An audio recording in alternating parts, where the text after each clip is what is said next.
তো হ্যালো বন্ধুরা, কেমন আছো সবাই? আশা করছি সবাই ভালো আছো। Welcome to smart approach. তো আজকে দেখো ইলেকশনের খুবই সুন্দর একটা অঙ্ক এনেছি, এবং এই অঙ্কটা আমি এই জন্য এনেছি কারণ কি যতগুলো ইলেকশনের কোশ্চেন হয় তার মধ্যে এটা কিন্তু অন্যতম একটা বেস্ট অঙ্ক। এবং আজকে আমি তোমাদের দেখাবো যে এই ধরনের অঙ্কগুলো তোমরা কিভাবে খুবই সহজে সলভ করবে, এবং এই ধরনের অঙ্ক সব থেকে বেস্ট যে মেথডটা হয় সেটা আজকে আমি তোমাদের করে দেখাবো। মিনিমাম ক্যালকুলেশন, সব থেকে মিনিমাম ক্যালকুলেশনে কিন্তু আমি এটা করবো। তো দেখো সবার আগে আমি অঙ্কটা পড়ে নিই। অঙ্কটা কি বলেছে দেখো, অঙ্কটা বলেছে যে in an election between A and B every fifth vote polled was marked as invalid। মানে কি, মানে বলতে যে যে এ এবং বি এর মধ্যে একটি নির্বাচনে প্রতিটি পঞ্চম ভোটকে মেশিন অবৈধ হিসেবে চিহ্নিত করেছে।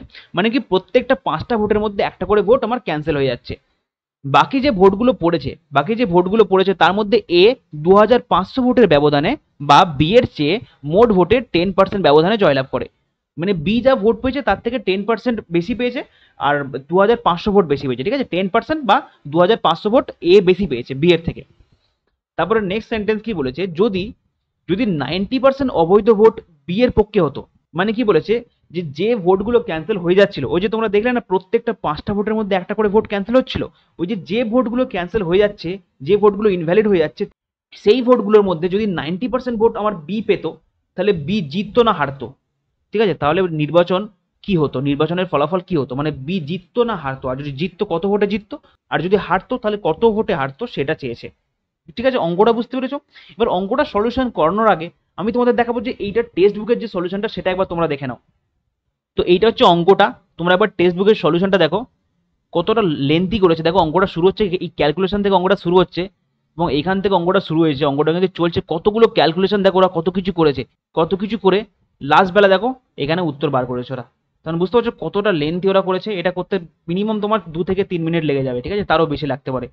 এবার আমি তোমাদের দেখাবো এটার বেস্ট মেথডটা। ঠিক আছে, দেখো তাহলে আমি ধরে নেব যে টোটাল ভোট আমার কত, 100টা টোটাল ভোট। ঠিক আছে, ধরো টোটাল ভোট 100টা। ঠিক আছে, বুঝতে পেরেছো?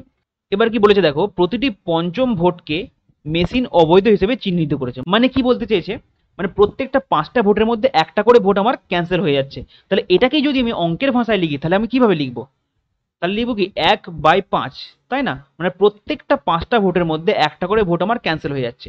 তাহলে 100টা ভোটের মধ্যে কত, ইন্টু 100, তাই না? 5টা ভোটের মধ্যে একটা করে ভোট ইনভ্যালিড হচ্ছে, তাহলে 100টা ভোটের মধ্যে কতগুলো ইনভ্যালিড হবে? জাস্ট প্লেন ঐকিক নিয়ম, আর কিছুই নেই। তো এটা কি হবে, 5×20=100।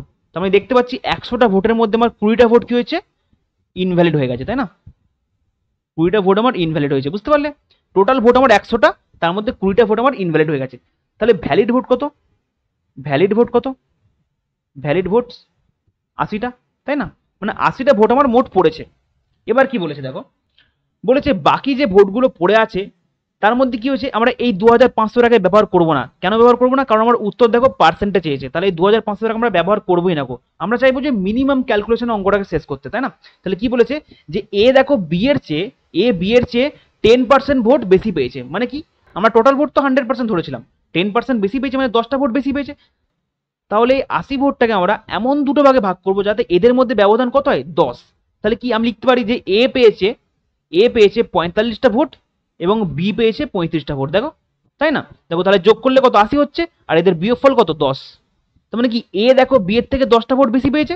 ঠিক আছে, কন্ডিশন স্যাটিসফাই করে গেল আমার। তাই তো বলেছে অঙ্কতে, দেখো এ বি এর থেকে 10% ভোট বেশি পায়, তাহলে দেখো এ বি এর থেকে 10টা ভোট বেশি পেয়েছে। ঠিক আছে, হয়ে গেল। এবার কি চাইছে দেখো, তাহলে আমি দেখলাম যে টোটাল 100টার মধ্যে 45টা ভোট এ পেয়েছে এবং 35টা ভোট বি পেয়েছে, এবং 20টা ভোট কি হয়েছে সেটা হচ্ছে ইনভ্যালিড হয়ে গেছে। এই পর্যন্ত ক্লিয়ার পুরো? এবার লাস্ট সেন্টেন্সটা তোমরা খেয়াল করো কি বলেছে, বলেছে যে যদি 90% অবৈধ ভোট বি এর পক্ষে হতো, মানে যে ভোটগুলো আমার ইনভ্যালিড হয়ে গেছে সেই ভোটগুলোর মধ্যে যদি 90% ভোট আমার বি পেতো, তাহলে রেজাল্ট কি হতো, এটা আমার চেয়েছে। তাহলে দেখো অবৈধ ভোট কোনটা, অবৈধ ভোট হচ্ছে আমার 20টা ভোট হচ্ছে আমার ইনভ্যালিড। এবার এর মধ্যে 90% ভোট আমার বার করতে হবে, 20টা ভোটের 90% আমার বার করতে হবে। তাহলে আমরা কি জানি, 90% মানে তো আমরা জানি 90/100, তাই না? তাহলে 0 0 কেটে গেলে কত হয়, 9/10 হয়। 90%টা কি যদি ফ্র্যাকশনে লিখি তাহলে তো 9/10 হয়, এটা তোমরা সবাই জানো। তাহলে 20টা ভোটের 90% বার করতে গেলে সেটাকে আমার 9/10 দিয়ে গুণ করতে হবে। তাহলে দেখো 10 × 2 = 20, 9 × 2 = 18। তার মানে দেখতে পাচ্ছি আমি 20টা ভোটের 90% মানে কত, 18টা ভোট। অঙ্কতে কি বলেছে, 18টা ভোট কার পক্ষে যাবে, 18টা ভোট যাবে এই বি এর পক্ষে। তাহলে যদি 18টা ভোটে বি এর পক্ষে যায় তাহলে বি এর টোটাল ভোট কটা হলো? 35 যুক্ত 18, তাহলে কত হবে? টোটাল 35 প্লাস 18, তাহলে বি এর ভোট এখন কত হচ্ছে দেখো, 53টা, তাই না? তাহলে দেখো বি যখনই ইনভ্যালিড ভোটের 90% পেয়ে গেল, মানে 18টা ভোট আরো এক্সট্রা পেয়ে গেল, তাহলে ওর টোটাল ভোট হয়ে দাঁড়ালো 53টা। আর এদিকে আমার এ বেচারি কত পেয়েছিল? এ পেয়েছিল 45টা ভোট। কতটা বেশি হলো দেখো, 53 মাইনাস 45 কত হয়? 8। দেখো তাহলে পরিষ্কার দেখতে পাচ্ছি 8টা ভোট বি বেশি পেয়ে গেল। তার মানে অ্যান্সার কোনটা হচ্ছে? বি তো অবশ্যই জিতলো, 53টা ভোট, মানে বি তো জিতলোই, এবং কত ভোটে জিতলো? 8 ভোটে জিতলো। তাহলে দেখো B would have won by 8%, option 3 হচ্ছে আমার সঠিক উত্তর। বুঝতে পারলে? তো এরকম ভাবেই তোমরা কিন্তু এক্সাম হলে কোয়েশ্চেন সলভ করবে, ঠিক আছে? তাহলে কিন্তু অনেক সহজেই অনেক তাড়াতাড়ি কিন্তু আমার কোয়েশ্চেন সলভ হয়ে যাবে। তো আশা করছি তোমরা অঙ্কটা বুঝতে পেরেছো। তো ভিডিওটা ভালো লাগলে অবশ্যই ভিডিওটা লাইক করে দেবে এবং চ্যানেলে নতুন হলে চ্যানেলটা সাবস্ক্রাইব করে দেবে এই ধরনের আরো নতুন নতুন ট্রিক শিখতে। তো দেখা হচ্ছে আরো একটা নতুন অঙ্কের সাথে, নতুন স্মার্ট অ্যাপ্রোচের সাথে। ততক্ষণ তোমরা ভালো থেকো, সুস্থ থেকো, বাই বাই, টেক কেয়ার।